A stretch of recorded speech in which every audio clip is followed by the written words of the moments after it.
What is up, my beautiful mates of YouTube? My name is Aussie Marcel, and in today's video I'm just going to be talking briefly about Calvin Klein's Defy the Eau De Parfum.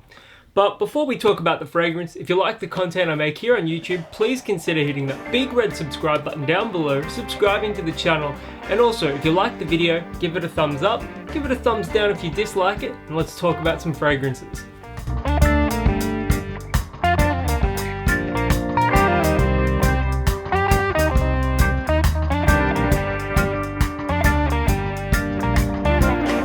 So Calvin Klein Defy the Eau De Parfum, you can pick up 200 ml for about $90 Australian from Chemist Warehouse.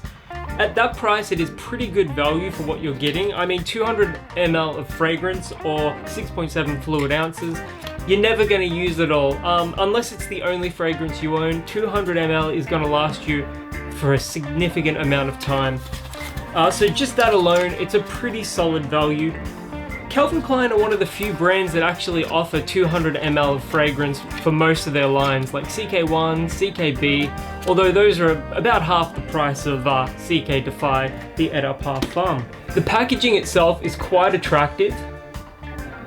Deep blue, almost a midnight blue with some light blue, and then the bottle with the gradient looks fantastic. In my opinion, this is the best looking Calvin Klein presentation. It is very classy, and it does have that look of quality to it. It's punching above its weight, that's for sure. And as for the fragrance itself, I'm actually wearing this right now. If you are a fan of Dior Sauvage, if you like Versace's Dylan Blue, or if you're a fan of something cheaper like Tobacco Craftsman, this is going to be right up your alley. If you daily drive any of those scents, then I highly recommend checking out Calvin Klein Defy the Eau De Parfum. I do think this is better value than the Eau De Toilette. The performance is significantly better. Calvin Klein Defy the Eau De Parfum lasts for about 12-ish hours on my skin, and that's during a work day as well.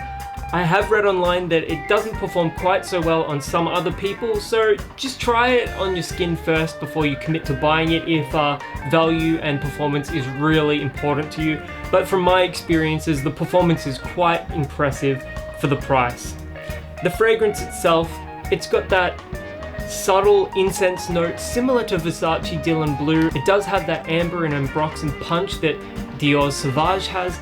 It also has like some really nice freshness up top with some citrus, and it's got that spiciness from vetiver as well. It's a very versatile blue fragrance. You're going to be able to wear this in pretty much any scenario, any season, except perhaps the high heat of summer. But I know for a fact that there are going to be some of you that will wear this during the high heat of summer, and that's perfectly fine.